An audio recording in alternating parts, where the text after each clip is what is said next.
Ángel caído, de Nalini Singh, del gremio de los cazadores. Capítulo 16. Rafael se encontraba junto a una insulsa casita situada en un suburbio de New Jersey, aplaudiendo en silencio la inteligencia de la directora del gremio. La mujer ha cambiado su hermoso hogar por aquella pequeña casa de madera rodeada por un centenar de edificios similares. Parecía un lugar de lo más corriente, pero él sabía que era una fortaleza. También sabía que la directora y su marido, ambos cazadores muy experimentados, hacían turnos para vigilar a los vampiros con las armas siempre a mano. Por supuesto, para disparar debían ver, y él no estaba allí para sus sentidos. Se había rodeado de glamour en el momento en que saltó de la terraza de su ático para deslizarse por el cielo de Manhattan. Iluminado por las últimas luces de la tarde, sus poderes estaban casi recuperados. La noche había llegado durante el vuelo, y ahora observaba el brillo dorado a través de las ventanas. Luz, calidez, ilusión.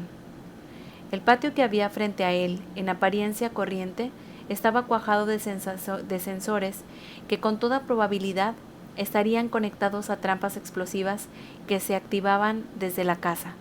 Rafael suponía que existía un sótano que conducía a una salida secreta, ya que ningún cazador permitiría jamás que su familia quedara atrapada. De no haberse encontrado en ese silente, tal vez se habría sentido asombrado. El sistema de seguridad era brillante y resistiría sin problemas a cualquier vampiro de alto rango, aunque tal vez no a Dimitri. A Rafael, sin embargo, no le hacía falta poner un solo pie en el interior de la casa.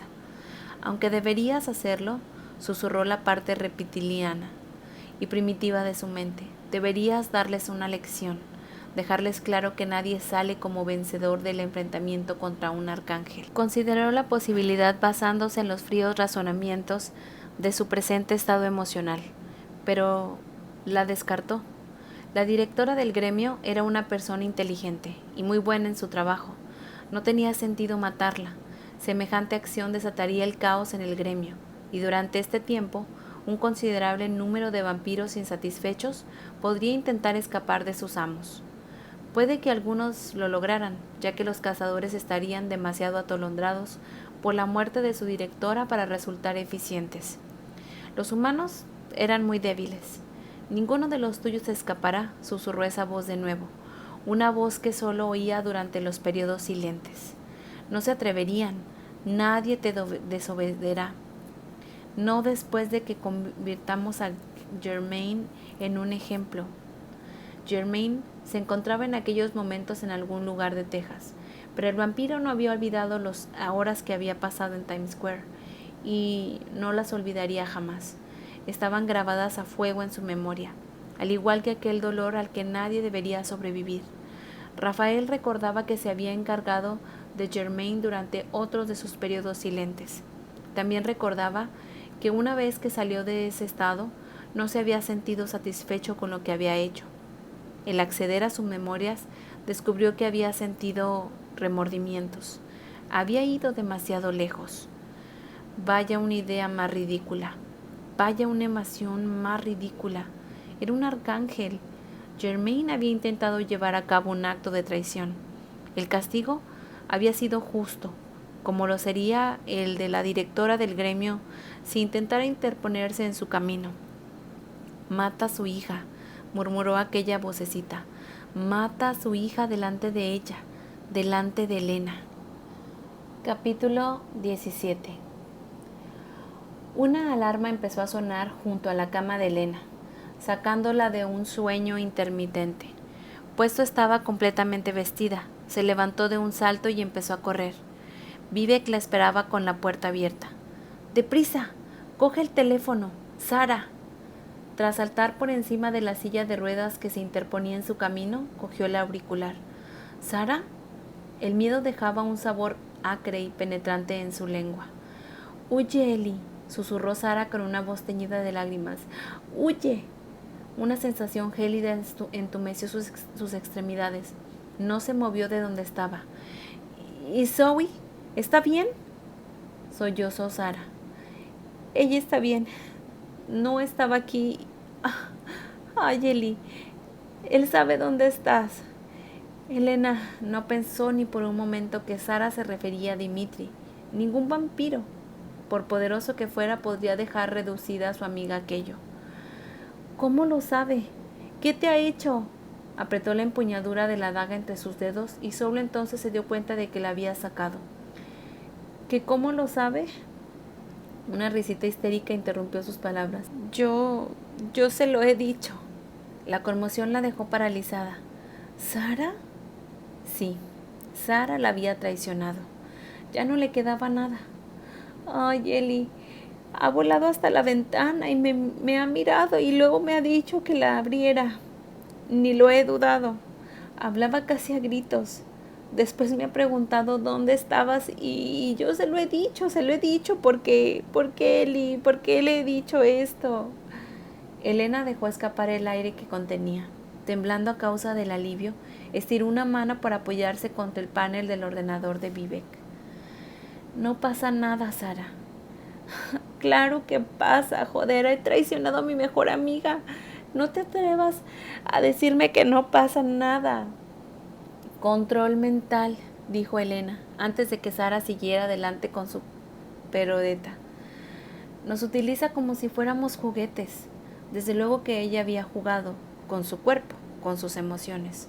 No había absolutamente nada que pudieras hacer. Pero yo soy inmune, dijo Sara. Una de las razones por las que no me nombraron directora del gremio es que tengo una inmunidad natural contra los trucos de los vampiros, como Hilda. Él no es un vampiro, le recordó Elena a su agobiada amiga. Es un arcángel. Elena oyó un hondo suspiro del otro lado de la línea. Eli, había algo muy extraño en él esta noche. Elena frunció el ceño. ¿Qué quieres decir? ¿Ha hecho algo malvado? Tuvo que esforzarse para pronunciar aquella palabra. Una parte estúpida e ilusa de ella no quería creer que Rafael pudiera ser malvado. No, ni siquiera ha mencionado a Zoe, ni la ha amenazado en forma alguna, aunque tampoco necesitaba hacerlo, ¿verdad? Podía retorcer mi mente como si fuera un trapo. Si te sirve de consuelo, dijo Elena mientras recordaba la mirada animal de Eric y la aterradora sumisión de Bernal. Al parecer, también puede hacerles eso a los vampiros. Su amiga sorbió por la nariz. Bueno, al menos los chupasangres no tienen nada contra mí. Tendrás que salir de ahí cagando leches. El arcángel está de camino y en su actual estado de ánimo es capaz de destruir el gremio. Y para llegar hacia ti, tiene todos los códigos porque yo se los he dado. Otro pequeño grito. Vale, ya estoy calmada. Le he dicho a Vive que cambiará los códigos, pero no creo que eso detenga a Rafael. Te quiere a ti.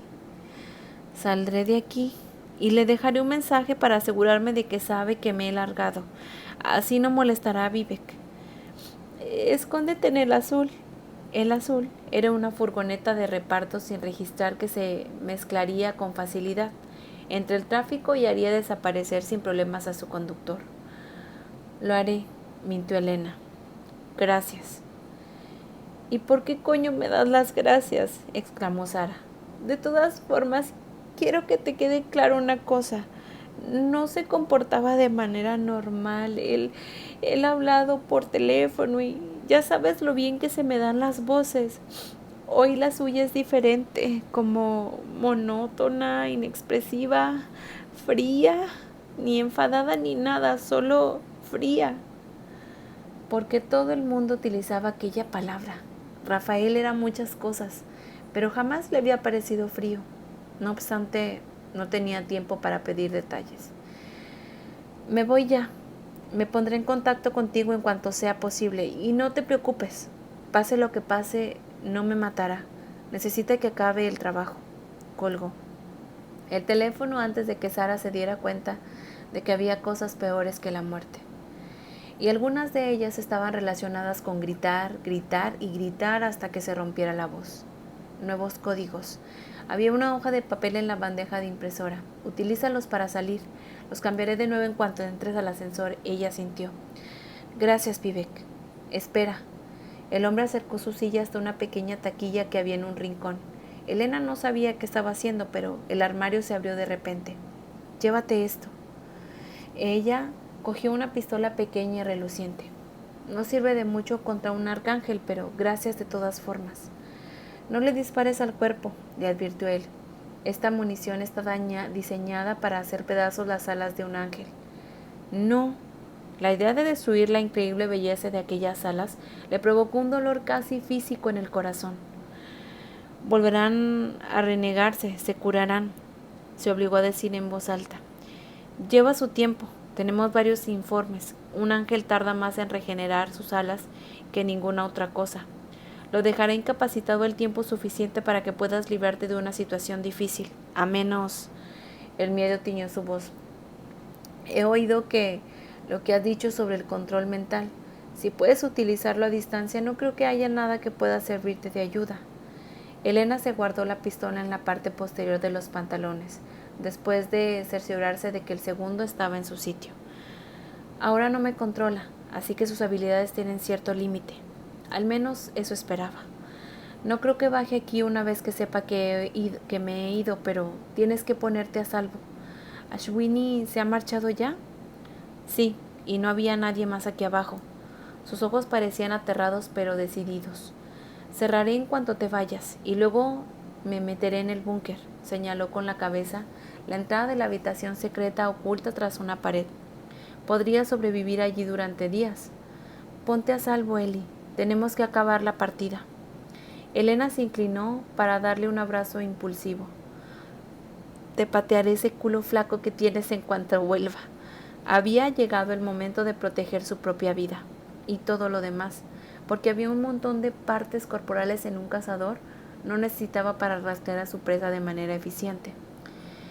Rafael se quedó delante del ascensor, que según le había dicho, lo llevaría hasta los sótanos. Sin embargo, parecía que yo no necesitara bajar. Su presa había huido.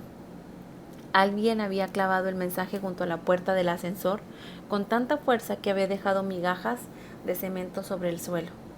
¿Quieres jugar, Angelito? Pues juguemos, encuéntrame. Era un desafío. No podía enfurecerse. Puro y simple, una estupidez por parte de la cazadora durante el periodo silente, pero comprendía muy bien su estrategia. Quería alejarlo del gremio y de sus amigos. Reflexionó sobre aquello, la parte primitiva en el susurro. ¿Dejarás que te guíe como si te estuviera puesto una correa? Te ha insultado, arrancó la nota de la pared. Angelito, leyó en voz alta antes de arrugar el papel entre sus dedos. Si debía aprender un poco de respeto, cuando le encontrara suplicaría clemencia. No quiero que suplique clemencia. El eco de aquel pensamiento lo detuvo durante varios segundos. Recordó que sentía intrigado por el fuego de la cazadora, que ella había aliviado el aburrimiento que lo había embargado durante siglos, incluso en el estado silente. Entendió por qué había decidido no hacerle daño. Si rompía antes de tiempo aquel nuevo juguete que tantos placeres prometía, sería un estúpido. No obstante, había formas de asegurarse el respeto sin destruir por completo a su presa. El gremio podía esperar. Primero debía enseñarle a Elena de Brooks que no se podía jugar con un arcángel. Elena condujo el refugio azul por las calles con un propósito implacable. No pensaba esconderse. Eso solo traería más problemas a la persona a las que quería. Estaba completamente segura de que Rafael iría tras ellos, uno por uno, hasta que le encontraran. Así que hizo lo único que podía hacer para mantenerlos a todos a salvo. Se dirigió a su casa y esperó con el dedo en el gatillo. Rafael permaneció frente al edificio de apartamentos y, a pesar del estado en que se encontraba, supo que en aquellos momentos era un ser peligroso. Si Elena se encontraba en el interior de aquellos muros, se derramaría sangre. En su mente no había sitio para concesiones. Aquel era un lugar en el que no aceptaría ni permitiría la presencia de la cazadora. Tras rodearse de glamour una vez más, entró al apartamento por la puerta principal, rompiendo los cerrojos dobles sin esfuerzo. Oyó voces en otras de las estancias, una masculina, otra femenina. Vamos, nena, solo... No pienso escucharte más. Admito que fui un idiota. Sería más apropiado decirte que fuiste un imbécil y un cabezota de cuidado. ¡A la mierda con esto! Ruidos de forcejeos y después respiraciones entrecortadas, apasionadas e intensamente sexuales.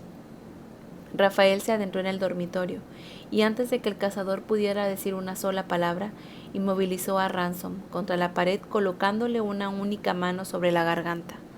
El hombre reaccionó con rapidez y lo empujó con las piernas al tiempo que gritaba: «¡Sal de aquí, Niré! ¡Huye, nena!». ¿Niré? Algo le golpeó en la espalda. Rafael echó un vistazo por encima del hombro y descubrió una pequeña y voluptuosa mujer que lo arrojaba a todos los objetos que encontraba en su mano. Cuando cogió un pedazo de pisapapeles, Rafael chasqueó un dedo e hizo que se durmiera. La chica se derramó con lentitud sobre el sofá. El cazador se quedó inmóvil. «Si le has hecho daño, da igual lo que tenga que hacer, encontraré un modo de matarte». «No puedes hacerlo», replicó, aunque soltó de todas maneras. «Solo está dormida, nada más. Así nos dejará mantener una breve conversación». La daga de Ransom se movió de repente hacia las alas de Rafael. A decir verdad, llegó a rozarle las plumas antes de que el arcángel bloqueara su mente y lo obligara a saltar al cuchillo. El sudor comenzó a brotar de la frente del hombre mientras luchaba contra las órdenes mentales. «Interesante, eres muy fuerte». Rafael reflexionó unos instantes. Podría matar a aquel hombre, pero entonces el gremio perdería a uno de sus mejores cazadores. «Matarte iría contra mis propios intereses. No intentes atacarme de nuevo y vivirás». «Que te jodan», dijo Ransom, «que trato de avanzar. No te diré dónde está Eli». «Sí, lo harás», concentró sus habilidades, sin el menor remordimiento, sin nada que lo apartara de su gélido propósito. «¿Dónde está?». Ransom sonrió. «No lo sé». Rafael miró fijamente al cazador. Sabía que decía la verdad. Nadie podía mentir bajo aquella coacción mental. Ciertos rumores afirmaban que existían humanos con una especie de inmunidad frente a los poderes angelicales, de la misma manera que otros eran inmunes a los trucos de los vampiros. Pero Rafael jamás había conocido a ninguno en sus más de 15 siglos de existencia. ¿Dónde se escondería si intentara proteger a sus amigos?, preguntó cambiando de táctica. Pudo ver cómo Ransom luchaba para no responder, pero la coacción venció. «No se escondería». Rafael meditó la respuesta. «No lo haría, ¿verdad?». Caminó hasta la puerta principal. «Tu dama despertará en pocos minutos». Ransom empezó a toser cuando Rafael liberó su mente. «Te debo un puñetazo en la mandíbula y tal vez un ojo morado también».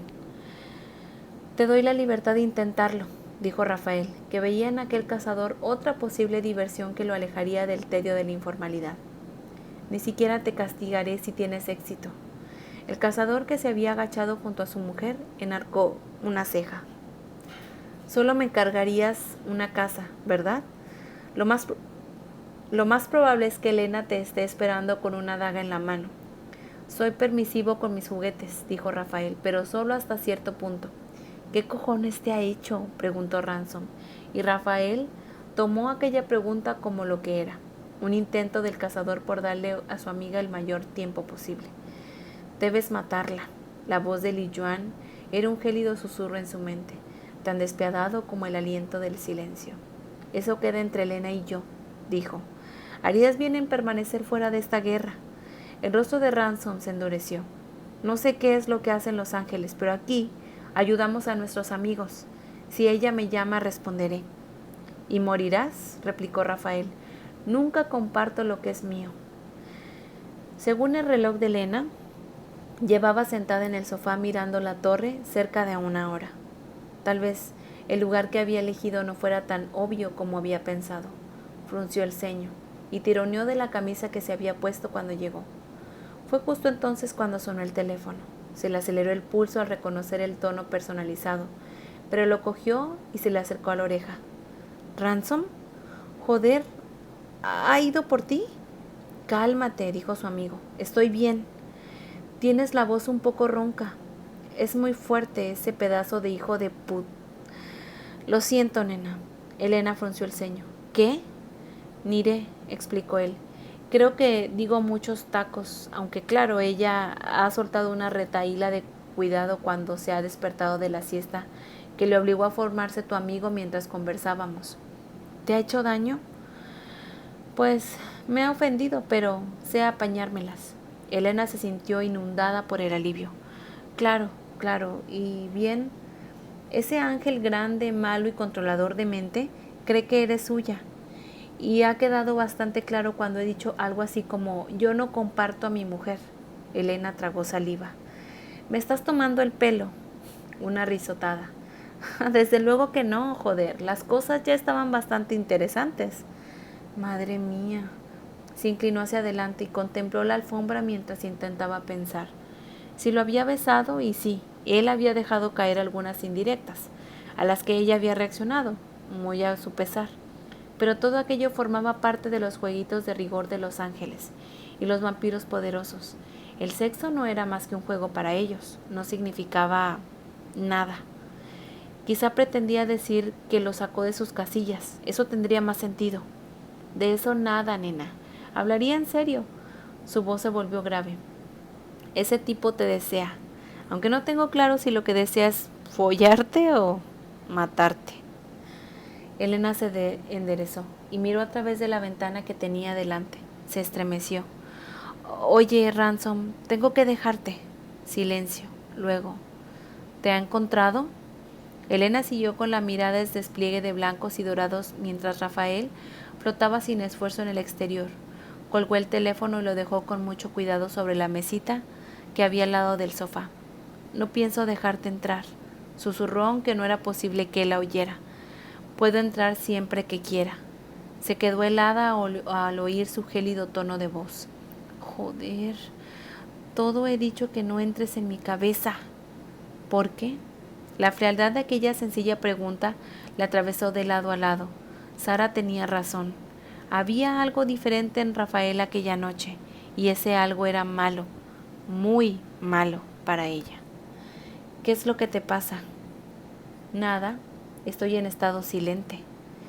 ¿Qué coño significa eso?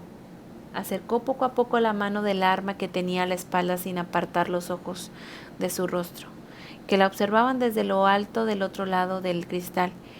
¿Y por qué tus ojos están tan fríos? Aquellas palabras otra vez. Él extendió aún más las alas, lo que dejó al descubierto el patrón blanco y dorado de la superficie interior. Era tan hermoso que estuvo a punto de distraerla. ¡Qué listo!, dijo ella, que se encontró deliberadamente en su rostro. ¿Intentas manipularme sin utilizar el control mental? Tenías razón cuando dijiste que te necesitaba en plena forma. Si utilizo demasiado el control mental, podría alterar tus procesos de razonamiento de manera permanente. Ay, gilipolleces, murmuró casi había alcanzado el arma. Podrías retenerme un rato, pero en el momento en que dejaras de ejercer un control activo seré libre. ¿Estás segura? Resultaba extraño, pero aunque estaba aterrorizada, en aquel momento no se sentía tan vulnerable ante la amenaza de coacción mental como de costumbre. Cuando el arcángel se comportaba como era habitual en él, por más arrogante y letal que fuera, existía un pulso de atracción sexual entre ellos que hacía temblar sus defensas. Sin embargo, aquel ser frío con la muerte en los ojos, su mano se cerró en torno a la empuñadura de la pistola. Hasta aquí el capítulo 17 de Ángel Caído, de Nalini Singh. Gracias por escucharme.